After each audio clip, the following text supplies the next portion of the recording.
Conformément au message officiel de la vice-primature de l'Intérieur, la journée nationale d'hommage aux victimes du Génocide, les génocides congolais, a été commémorée dans la province de Tanganyika ce vendredi 2 août 2024, lors d'une messe écuménique qui a été dite à l'église catholique, paroisse Christ-Roi à Kalemi. C'est là en présence du gouverneur du Tanganyika, l'honorable Christian Kitungwa Muteba.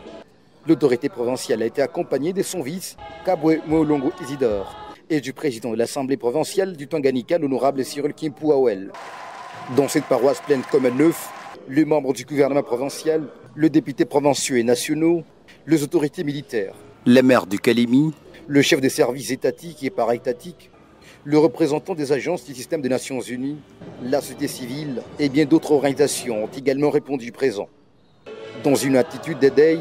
c'est en cette manière que toute l'assistance a célébré cette journée à mémoire des millions de victimes des conflits armés qui ont ravagé l'Est de la République démocratique du Congo depuis près de 30 ans. Dans cette solennité, la tristesse, l'angoisse, c'est ce qu'on pouvait lire sur les visages de tous, espérant un jour la fin de ces cycles infernaux des violences, surtout à l'Est de la RDC. C'est ce qu'a déclaré cette cinquantaine révolue, victime des conflits Touabantou au Tanganyika. Après les mots du point focal Fonarev en province, le gouverneur Christian Kitungwa Muteba a d'abord rendu hommage au président de la République Félix-Antoine Tshisekedi, qui reste déterminé à rétablir la paix dans l'Est,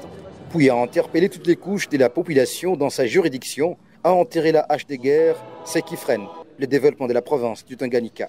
Nous commémorons cette journée parce qu'il y a eu le premier d'entre nous, son Excellence, Monsieur le Président de la République Félix-Antoine Tshisekedi Tshilombo, qui a voulu, avec vous, que cette journée soit une journée de mémoire, de morts qui sont morts, le sang congolais qui a été versé en République démocratique du Congo, sous le regard impuissant de la communauté internationale. Il est temps que l'on se lève comme un seul homme pour défendre notre patrie. Nous avons une situation sécuritaire très critique de la République démocratique du Congo, ainsi que de notre province. Ainsi donc, nous demandons à nos pères spirituels et à l'ensemble du peuple congolais, ainsi que Tanganiquaises et Tanganiquais, de prier, de recommander la République démocratique du Congo entre les mains de Dieu, de recommander tout ce que nous avons comme insécuritaire, ainsi que les violations que nous connaissons, nous subissons dans la ville de Kalemi, entre les mains de Dieu. N'oubliez pas de prier pour nous, pour que Dieu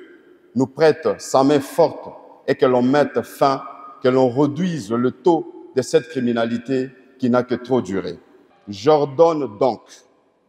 un abandon total, faute de quoi nul ne sera tenu aux excuses. La commémoration de cette journée vise à sensibiliser et mobiliser l'opinion congolaise et internationale en faveur du droit du peuple congolais à la vérité, à la justice, aux réparations et à la prévention et la répétition des crimes contre l'humanité et à la paix.